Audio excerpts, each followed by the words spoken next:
Het jy vandag 'n bietjie blydskap nodig? Is dit net so 'n geleentheid om vandag te sê, ag gee my net 'n bietjie blydskap, dan is jy op die regte plek.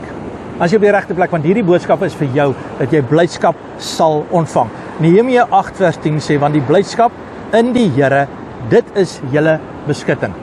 Die blydskap in die Here. Nie blydskap in ander mense se verlies nie, in ander mense se seer nie, en ander mense se omstandighede nie. Jou blydskap is in die Here. Hy gee vandag vir jou die bron, en die vreugde van die Here word jou deel. As jy dit vandag nodig het, sê bietjie amen dalk. As jy nodig het en jy sê, Here, ek stem saam, vandag gaan blydskap my dra. Vandag gaan ek blydskap in die Here hê. Vandag gaan ek so bietjie al my bekommernisse en al my situasies net een kant toe sit, en ek gaan sê, ek is bly in die Here. Ek is bly in die Here, want die blydskap van die Here is my beskutting. Ek gaan hom loof en prys vir die antwoord. Ek gaan vir hom dankie sê dat die werk wat hy in my begin het, sal hy voltooi. Ek dankie vir die genesing wat deurbreek. Ek dankie vir elke negatiewe ding wat verander in 'n positiewe situasie. Ek dankie, Here, want ek glo U is my bron. Ek is bly om dit te glo. Ek is bly om dit te aanvaar, want U maak vir my die antwoord en U breek vir my deur. God se vreugde is vandag jou krag, en vreugde is 'n wapen